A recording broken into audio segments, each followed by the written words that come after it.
बहुत समय पहले रामगढ़ी नाम के एक शांत गांव में शंकर नाम का एक मेहनती आदमी रहता था। उसका गुजारा जंगल से सूखी लकड़ियां इकट्ठी करके बेचने से चलता था। उसकी पत्नी राधा कई महीनों से बीमार थी और बिस्तर से उठ भी नहीं पाती थी। घर में उनकी इकलौती बेटी मीरा थी, जो माँ की सेवा करने के साथ साथ पूरे घर की जिम्मेदारी भी संभालती थी। एक सुबह शंकर कुल्हाड़ी उठाकर बाहर निकलने लगा। मीरा बेटा, मैं जंगल जा रहा हूँ। जब तक मैं लौटूं, माँ का अच्छे से ध्यान रखना। पिताजी, माँ की दवाइयाँ कल ही खत्म हो गई थी। अगर आज भी दवा नहीं आई तो उनकी तबीयत और बिगड़ सकती है। चिंता मत कर बेटी, आज जो भी पैसे मिलेंगे सबसे पहले दवाइयाँ ही खरीदूंगा। लेकिन पिताजी, लकड़ियाँ बेचकर जितने पैसे मिलते हैं उनसे तो घर का खर्च भी मुश्किल से चलता है, ऊपर से माँ का इलाज। आखिर हम कब तक ऐसे संघर्ष करते रहेंगे? शंकर के पास उस सवाल का कोई जवाब नहीं था। मीरा ने हिम्मत करके अपनी बात आगे बढ़ाई। अगर आप अनुमति दें तो मैं गांव के बड़े घरों में कुछ काम कर लिया करूं। थोड़ी बहुत कमाई हो जाएगी तो घर का बोझ भी हल्का हो जाएगा। नहीं बेटा, जब तक मैं जिंदा हूँ तुम्हें किसी के घर काम करने की जरूरत नहीं है। लेकिन पिताजी, मैं आपकी परेशानी रोज देखती हूँ। दिन रात मेहनत करने के बाद भी हमारे हालात नहीं बदल रहे। तुम्हारा सबसे बड़ा काम अपनी माँ का साथ देना है। मैं दिन भर घर से बाहर रहता हूँ। अगर तुम भी चली जाओगी तो राधा का ख्याल कौन रखेगा? पिताजी, एक बात कहूँ, शायद अब आपको लकड़ियाँ बेचने का काम छोड़ देना चाहिए। गांव के बड़े लोगों से मिलिए, हो सकता है कोई आपको स्थायी काम दे दे। कम से कम हर दिन कमाई की चिंता तो नहीं रहेगी। शायद तुम ठीक कह रही हो। आज जंगल जाने से पहले मैं कोशिश करके देखता हूँ। अगर भगवान ने चाहा तो कोई रास्ता जरूर निकलेगा। यह सोचकर शंकर गांव के सबसे संपन्न किसान ठाकुर बलवंत सिंह की हवेली पहुंच गया। मालिक, मुझे काम की बहुत जरूरत है। जो भी जिम्मेदारी देंगे पूरी ईमानदारी से निभाऊंगा। बस मुझे खाली हाथ मत लौटाइए। शंकर, मेरे खेतों और गोदाम में पहले से काफी लोग काम कर रहे हैं। इस समय किसी नए आदमी की जरूरत नहीं है। शंकर का चेहरा उतर गया। उसी समय ठाकुर की पत्नी कौशल्या वहां आ गई। सुनिए जी, आज शहर से कुछ जरूरी सामान मंगवाना था। हमारा सेवक रामू अभी तक वापस नहीं आया क्या? अरे तुम भूल गई, रामू अपने रिश्तेदार की शादी में गया है। उसे लौटने में अभी कुछ दिन लगेंगे।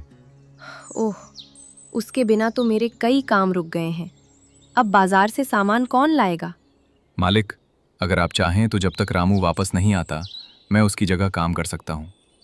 जो भी जिम्मेदारी देंगे पूरी लगन से निभाऊंगा। क्या तुम ये सब संभाल पाओगे? मालिक, मुझे सिर्फ एक मौका दे दीजिए। छोटा हो या बड़ा, कोई भी काम मैं मन लगाकर करूंगा। बलवंत सिंह ने कुछ पल सोचा, फिर कौशल्या की तरफ देखा। ठीक है, जब तक रामू वापस नहीं आता शंकर हमारी हवेली का काम संभाल लेगा। मुझे बस काम समय पर होना चाहिए। अगर ये ईमानदारी से काम करेगा तो मुझे कोई आपत्ति नहीं। ठीक है, तो आज से तुम यही काम शुरू कर दो। सबसे पहले बाजार जाकर ये सामान ले आओ। कई दिनों बाद उसे लगा कि शायद किस्मत ने उसके लिए उम्मीद का एक नया दरवाज़ा खोल दिया है। दिन धीरे धीरे अपनी रफ्तार से गुजरते रहे। शंकर पूरी लगन और ईमानदारी से ठाकुर बलवंत सिंह की हवेली में काम करता रहा। सुबह जल्दी उठकर वह बाजार का सामान लाता, गोदाम का हिसाब रखता और हवेली के हर छोटे बड़े काम में मदद करता।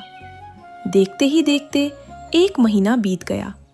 एक सुबह हवेली का पुराना नौकर रामू वापस लौट आया। मालिक, शादी में कुछ जरूरी काम आ गया था, इसलिए लौटने में देर हो गई।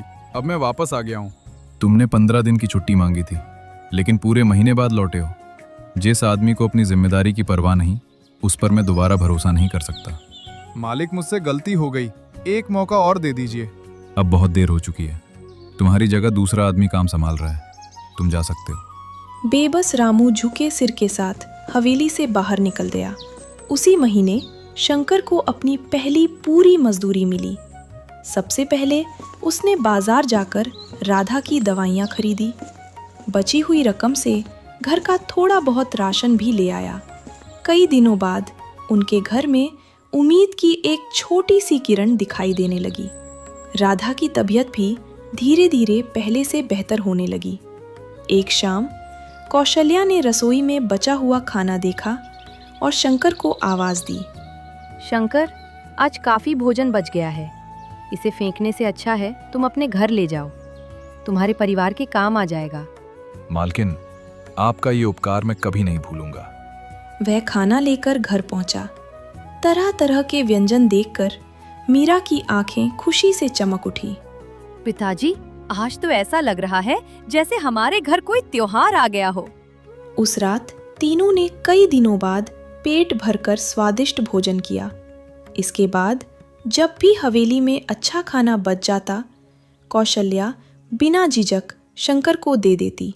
इससे उनके घर का खर्च कुछ और हल्का हो गया। एक दोपहर एक वृद्ध साधु भिक्षा मांगते हुए शंकर के घर पहुंचे। मीरा ने आदरपूर्वक उन्हें अंदर बैठाया, हाथ धुलवाए और अपने हिस्से का भोजन भी उनके सामने रख दिया। बेटी, जिसके मन में दया होती है उसके घर से सुख कभी दूर नहीं रहता। ईश्वर तुम्हारे परिवार पर अपनी कृपा बनाए रखे।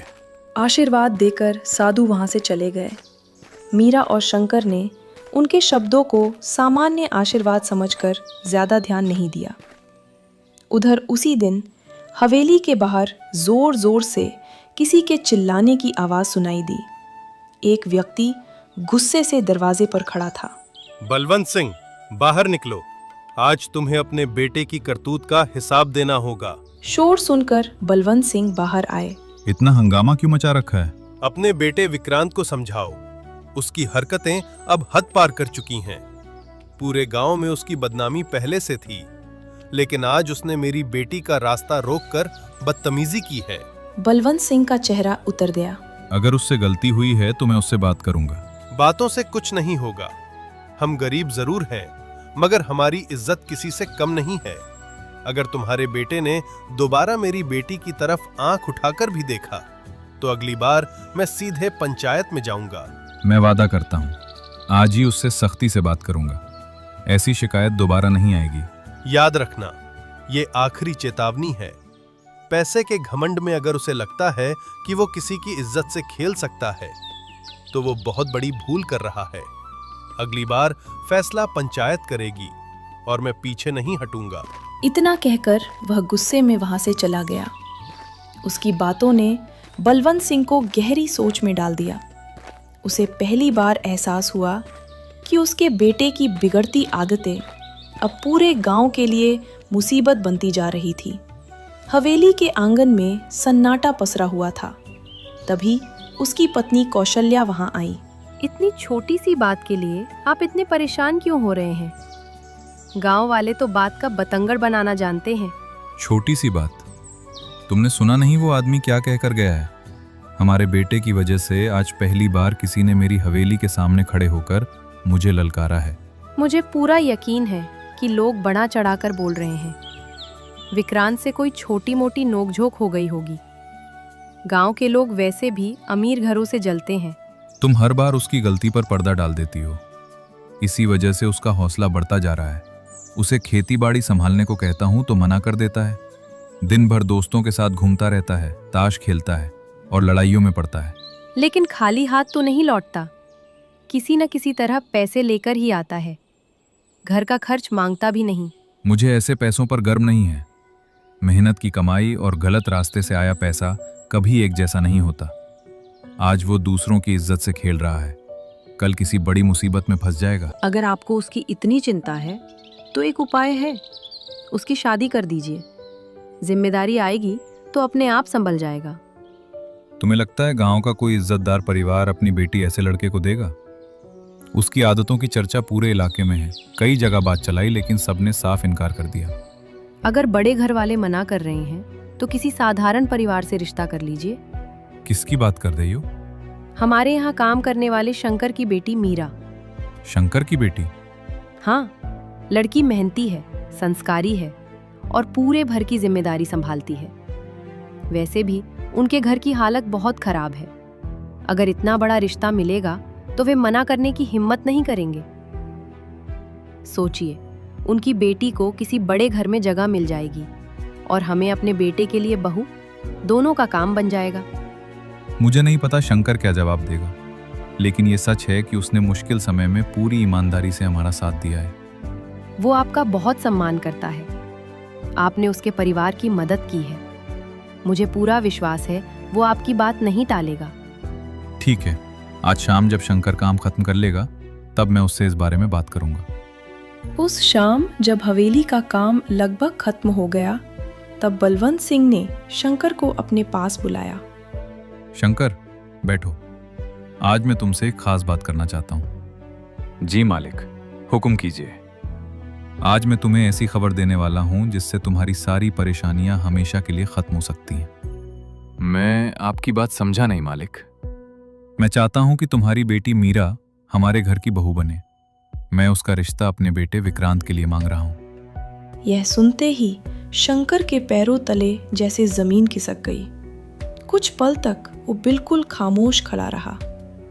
फिर उसने धीरे लेकिन दृढ़ आवाज में कहा, मालिक, मुझे माफ कर दीजिए, लेकिन मैं ये रिश्ता स्वीकार नहीं कर सकता। क्या कहा तुमने? मैं अपनी बेटी की खुशियों से समझौता नहीं कर सकता। शंकर, सोच समझ कर जवाब दो। शायद तुम्हें अंदाजा नहीं कि तुम किसका प्रस्ताव ठुकरा रहे हो। मैं आपकी इज्जत करता हूं मालिक। आपने मुश्किल वक्त में मुझे काम दिया, इसका एहसान मैं जिंदगी भर नहीं भूलूंगा। लेकिन बेटी का रिश्ता एहसान चुकाने का जरिया नहीं हो सकता। तुम्हारी बेटी इस हवेली में रानी बनकर रहेगी। जिस सुख सुविधा की उसने कभी कल्पना भी नहीं की होगी वो सब मिलेगा। फिर भी तुम इनकार कर रहे हो। बड़ा घर और ढेर सारी दौलत तभी मायने रखती है जब वहां सम्मान और अच्छा चरित्र भी हो। पूरे गांव में विक्रांत की आदतों की चर्चा होती है। सब कुछ जानते हुए मैं अपनी बेटी का भविष्य दांव पर नहीं लगा सकता। मत भूलो, जब तुम्हारे घर में चूल्हा नहीं जलता था तब मैंने तुम्हें सहारा दिया था। आपने मुझे भीख नहीं दी थी मालिक, आपने मुझे काम दिया था और मैंने पूरी ईमानदारी से उसका मेहनताना कमाया है। मैंने हर निवाला अपनी मेहनत से खाया है।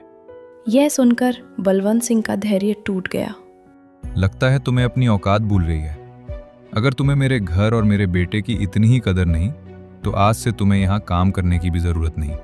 इस वक्त से तुम्हारी नौकरी खत्म। जाओ, अब देखता हूं बिना इस काम के तुम अपने परिवार का खर्च कैसे चलाते हो। जिस दिन भूख तुम्हारे दरवाजे पर दस्तक देगी उसी दिन तुम्हें अपने फैसले की कीमत समझ आएगी। शंकर ने एक पल के लिए भी सिर नहीं झुकाया। गरीबी इंसान को मजबूर जरूर करती है मालिक, लेकिन अपनी बेटी की जिंदगी बेचने की इजाजत कभी नहीं देती। बलवंत सिंह ने गुस्से में शंकर को हवेली से निकाल दिया। शंकर भारी मन से घर लौटा।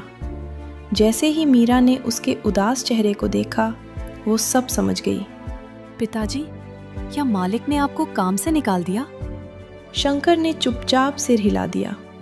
उस रात घर में किसी ने ढंग से खाना नहीं खाया। राधा चिंतित थी और पिता का टूटा मन देखकर मीरा भी रो पड़ी। कुछ ही दिनों में घर का बचा खुचा राशन भी खत्म होने लगा। कई बार तीनों सिर्फ पानी पीकर सो जाते। तभी एक दोपहर वही वृद्ध साधु फिर उनके दरवाजे पर आए। मीरा ने आदर से उनका स्वागत किया, लेकिन इस बार थाली में सिर्फ सूखी रोटियां और थोड़ा सा नमक था। महाराज, इस बार आपका ठीक से सत्कार नहीं कर पा रहा हूं। घर की हालत ऐसी हो गई है कि इससे बेहतर कुछ नहीं दे सकता। बेटा, प्रेम से परोसी गई सूखी रोटी भी राजभोग से कम नहीं होती। लेकिन तुम्हारे चेहरे बता रहे हैं कि कोई बड़ी मुसीबत आई है। शंकर ने बिना कुछ छिपाए उन्हें पूरी घटना बता दी, नौकरी छूटने से लेकर बेटी का रिश्ता ठुकराने तक। सारी बात सुनने के बाद साधु कुछ देर शांत रहे। याद रखो, कठिन समय हमेशा इंसान की परीक्षा लेता है, लेकिन जो सत्य का साथ नहीं छोड़ता उसके लिए भगवान देर से सही रास्ता जरूर खोलते हैं। उन्होंने अपने पुराने झोले में हाथ डाला और एक छोटी सी कपड़े की पोटली निकालकर शंकर की ओर बढ़ा दी। इसे रख लो।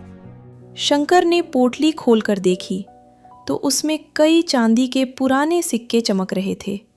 वो घबराकर बोला, नहीं महाराज, मैं ये नहीं ले सकता। ये आपकी जमा पूंजी होगी। मेरे पास न परिवार है न कोई जिम्मेदारी। मैं जहां जाता हूं भगवान वहीं मेरे भोजन की व्यवस्था कर देते हैं। इन सिक्कों की जरूरत मुझे नहीं, तुम्हें है। आपका ये उपकार मैं कैसे चुका पाऊंगा? इसे मेरा नहीं, ईश्वर का प्रसाद समझो। जब भगवान किसी की मदद करना चाहते हैं तो किसी न किसी को माध्यम बना देते हैं।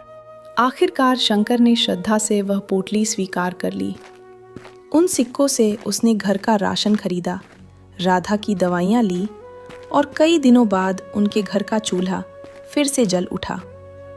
अगली सुबह शंकर कुल्हाड़ी उठाने लगा। पिताजी, अभी तो कुछ दिन का इंतजाम हो गया है, आज मत चाहिए। बेटी, दूसरे की मदद हमेशा हमेशा के लिए सहारा नहीं बनती। मेहनत ही इंसान का असली सहारा होती है।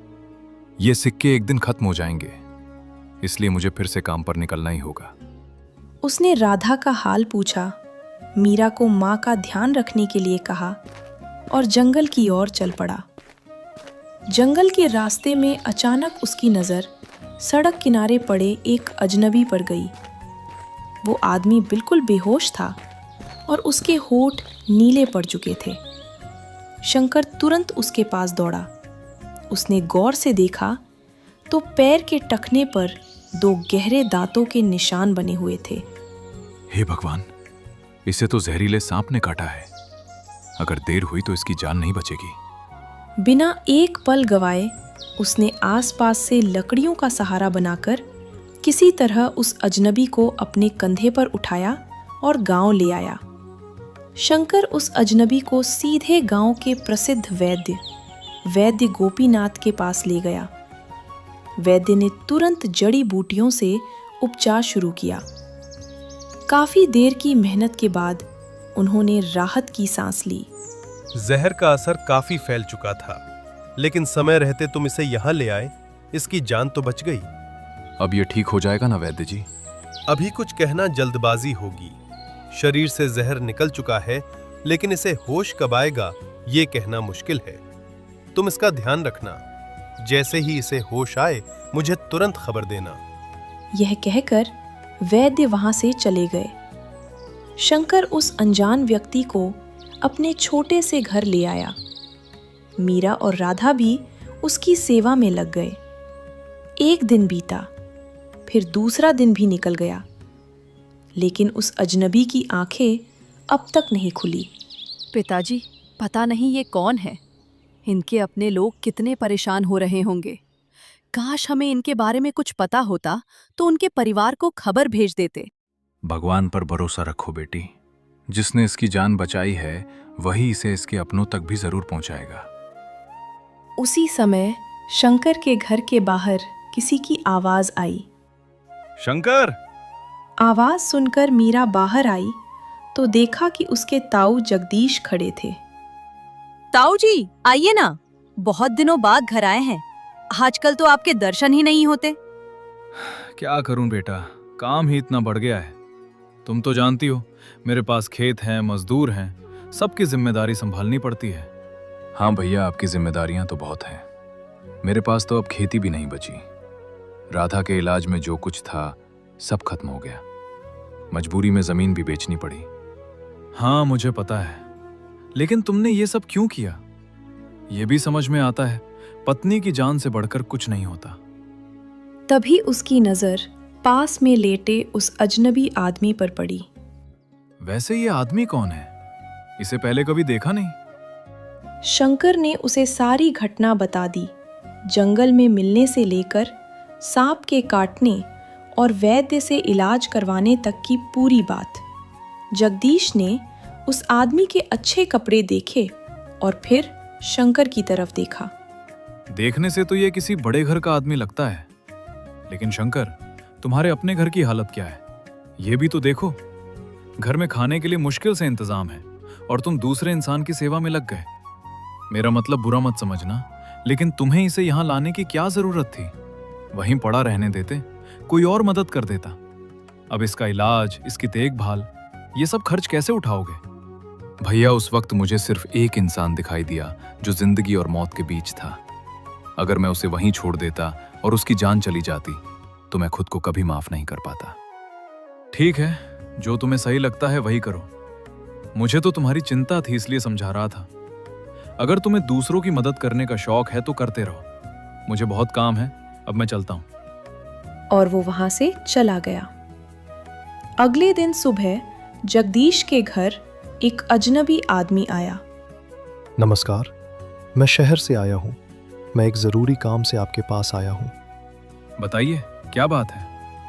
हमारे मालिक सेठ रघुनाथ प्रसाद पिछले 3 दिनों से लापता है। हम उन्हें हर जगह ढूंढ रहे हैं। उनकी पत्नी बहुत परेशान है। हमें पता चला है कि वे आखिरी बार इसी इलाके से गुजर रहे थे। उनकी गाड़ी गांव के बाहर मिली है। हमारे मालिक को कभी कभी भूलने की बीमारी का दौरा पड़ जाता है, इसलिए हो सकता है वो रास्ता भटक कर कहीं चले गए हों। सेठ रघुनाथ प्रसाद शहर के बहुत बड़े व्यापारी हैं। अगर आपको उनके बारे में कोई जानकारी मिले तो हमें ज़रूर बताइए। हमारी मालकिन आपकी मदद के बदले आपको अच्छा इनाम देंगी। तुम्हारे मालिक कैसे दिखते हैं? उन्होंने क्या पहन रखा था? उस आदमी ने सेठ का हुलिया और कपड़ों के बारे में बताया। जैसे ही जगदीश ने यह सुना, उसके चेहरे के भाव बदल गए। ये तो वही आदमी है जो शंकर के घर पड़ा हुआ है। इसका मतलब ये कोई साधारण इंसान नहीं, बल्कि बहुत बड़ा और अमीर आदमी है। अगर ये आदमी शंकर तक पहुंच गया और उसे पता चल गया कि शंकर ने इसकी जान बचाई है, तो वो उसे बहुत बड़ा इनाम देगा। फिर तो शंकर की गरीबी खत्म हो जाएगी। वो मुझसे आगे निकल जाएगा। जगदीश के मन में जलन पैदा होने लगी। नहीं, मैं ऐसा नहीं होने दूंगा। मैं शंकर को कभी अपने बराबर आते नहीं देख सकता। वो गरीब है और गरीब ही रहना चाहिए। कुछ देर बाद उसने चेहरे पर बनावटी गंभीरता लाई। जिस आदमी को तुम ढूंढ रहे हो, वो मेरे पास है। अजनबी की आंखें खुशी से बड़ी हो गईं। क्या आप सच कह रहे हैं? हमारे मालिक आपके पास है? हाँ, वो मुझे रास्ते में घायल हालत में मिले थे। मैंने उनकी जान बचाई और वैद्य को बुलाकर उनका इलाज करवाया। आपने हमारे मालिक की जान बचाई है। आपने हम पर बहुत बड़ा एहसान किया है। मुझे उनसे अभी मिलना है। नहीं, अभी उनसे मिलना संभव नहीं है। वो अभी तक बेहोश हैं। वैद्य ने उन्हें आराम करने को कहा है। उनकी हालत ऐसी नहीं कि उन्हें कहीं ले जाया जाए। आपने हमें बहुत बड़ी राहत की खबर दी है। हमारी मालकिन ये सुनकर बहुत खुश होंगी। मैं अभी उन्हें लेकर आता हूँ। तब तक आप उनका ध्यान रखिएगा। सुनिए जी, बाहर वो आदमी कौन था? आप उससे किस बारे में बात कर रहे थे? और ये आपने कब किसी की जान बचा ली? जगदीश ने इधर उधर देखा और फिर धीमी आवाज में उसे पूरी बात बताई। कैसे शहर का आदमी अपने मालिक को ढूंढ रहा था और कैसे वह अजनबी असल में शंकर के घर पर मौजूद है। सारी बात सुनने के बाद सुमित्रा के चेहरे पर मुस्कान आ गई। तो ये बात है। आपने बहुत अच्छा किया जो उसे शंकर के घर जाने से रोक लिया। अगर वो सीधे वहां पहुंच जाता तो सारा फायदा शंकर को मिलता। मैंने भी यही सोचा। अगर वो अमीर आदमी शंकर के एहसान के बारे में जान गया तो उसकी जिंदगी बदल जाएगी। आपका दिमाग सच में बहुत तेज चलता है। आपने बिल्कुल सही समय पर सही फैसला लिया। लेकिन एक बात समझ नहीं आ रही, जब वो आदमी अपनी मालकिन को लेकर यहाँ आएगा तब हम उसे क्या दिखाएंगे? वो आदमी तो हमारे पास है ही नहीं। जगदीश कुछ पल चुप रहा। तुम चिंता मत करो, मैं अभी उसे यहाँ ले आता हूँ। मुझे जल्दी करनी होगी। कहीं ऐसा ना हो कि उसे होश आ जाए और फिर सारी सच्चाई सामने आ जाए। मैं चाहता हूँ कि जब उसकी आंखें खुलें तो वो मेरे घर में हो। हाँ, आप सही कह रहे हैं। देर मत कीजिए, उसे जल्दी से यहाँ ले आइए। कुछ देर बाद जगदीश शंकर के घर पहुंचा। भैया आइए। शंकर, सुबह मैंने तुमसे जिस तरह बात की उसके लिए मुझे माफ कर देना। दरअसल मैं अपने काम की परेशानियों में उलझा हुआ था, इसलिए मेरी बातों का बुरा मत मानना। कोई बात नहीं भैया, लेकिन मैं सोच रहा था कि अब इसकी जिम्मेदारी तुम पर बहुत भारी पड़ रही होगी। तुम्हारे अपने घर की हालत भी तो ठीक नहीं है।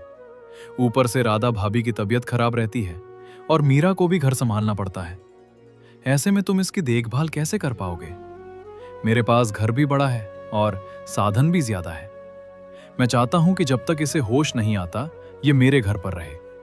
मैं अच्छे वैद्य को बुलाकर इसका इलाज करवाऊंगा। भैया आपका धन्यवाद कि आप मेरी चिंता कर रहे हैं, लेकिन मैं इसका ध्यान रख लूंगा। आपको बेवजह परेशानी होगी। नहीं शंकर, इसमें परेशानी कैसी? मैं दिल से कह रहा हूं। सोचो, अगर तुम्हारे घर में रहते हुए इसका इलाज ठीक से नहीं हो पाया तो क्या तुम नहीं चाहते कि इसे जल्दी होश आए? मैं शहर से अच्छा वैद्य बुला सकता हूं। इसके लिए जो भी जरूरत होगी मैं कर सकता हूं। शंकर आखिरकार मान गया। ठीक है भैया, शायद आप सही कह रहे हैं। आपके पास ज्यादा साधन हैं, इसलिए इसका इलाज बेहतर हो पाएगा। आप इसे अपने साथ ले जाइए। जगदीश ने राहत की सांस ली और कुछ लोगों की मदद से उस बेहोश आदमी को अपने घर ले आया। पूरा दिन यूं ही बीत गया। शाम तक घर में उसी अजनबी को लेकर हलचल मची थी जो अब तक बेहोश पड़ा था। तभी उसकी उंगलियां हिली और कुछ देर बाद उसने धीरे धीरे आंखें खोलकर चारों ओर देखा। मैं कहाँ हूँ? आप लोग कौन हैं? पास बैठे जगदीश तुरंत उसके पास आए और चेहरे पर चिंता दिखाते हुए बोले, सेठ जी घबराइए मत। मेरा नाम जगदीश है और ये मेरी पत्नी सुमित्रा है। आप इस समय हमारे घर में हैं। दरअसल आप हमें जंगल के रास्ते पर मिले थे। आपके पैर में जहरीले सांप के काटने का निशान था। आपकी हालत बहुत गंभीर थी।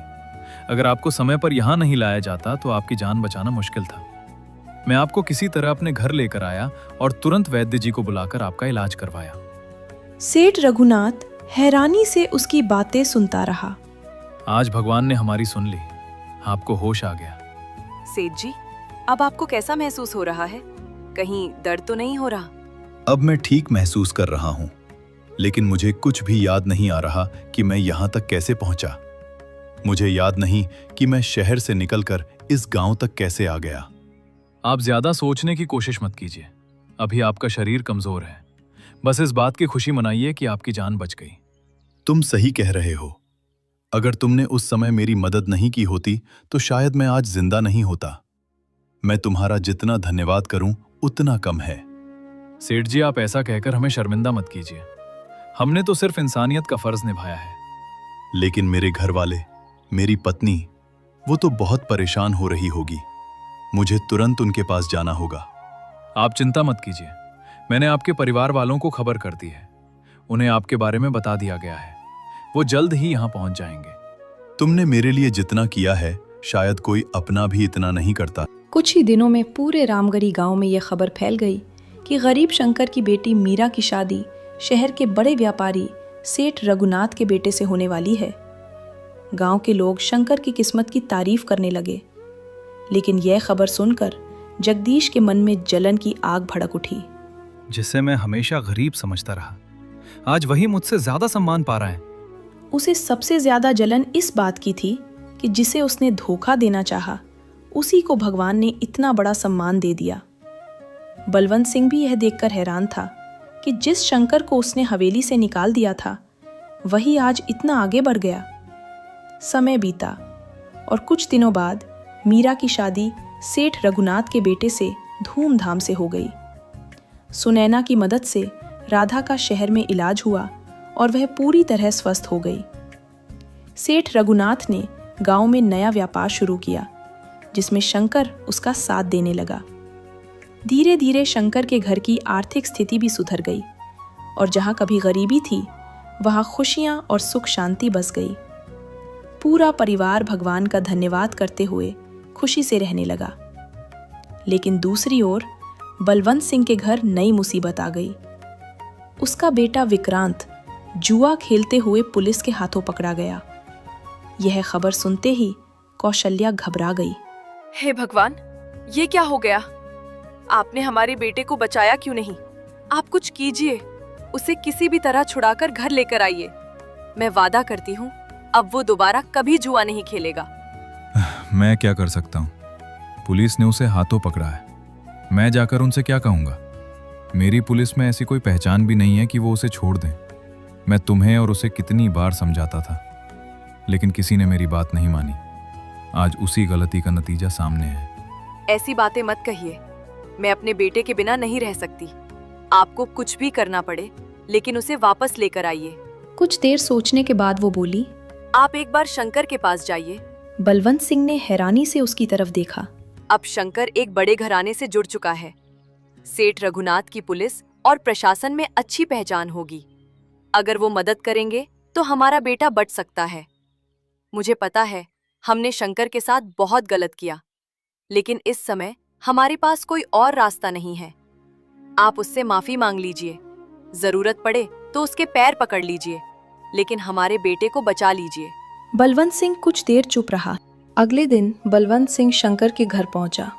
जिस आदमी ने कभी उसे अपमानित करके घर से निकाला था, आज वही उसके सामने हाथ जोड़कर खड़ा था। शंकर, मुझे माफ कर दो। मैंने तुम्हारे साथ बहुत गलत किया, लेकिन आज मैं मजबूर हूं। इस मुश्किल समय में सिर्फ तुम ही मेरी मदद कर सकते हो। शंकर शांत खड़ा रहा।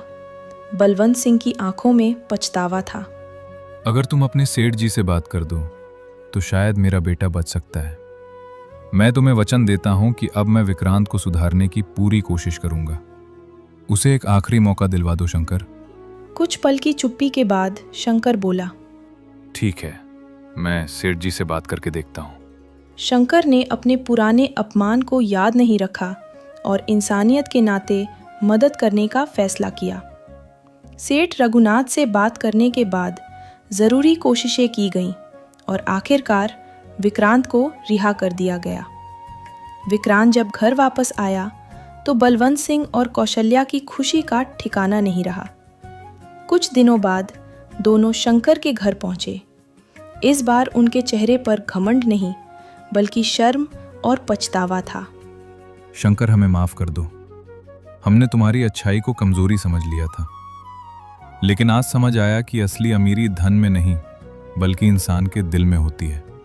गलती हर इंसान से होती है, लेकिन अपनी गलती समझ लेना ही सबसे बड़ी बात है। उस दिन के बाद बलवंत सिंह और शंकर के रिश्ते हमेशा के लिए बदल गए। इंसान की पहचान उसकी दौलत से नहीं, बल्कि उसके कर्मों और दिल की अच्छाई से होती है।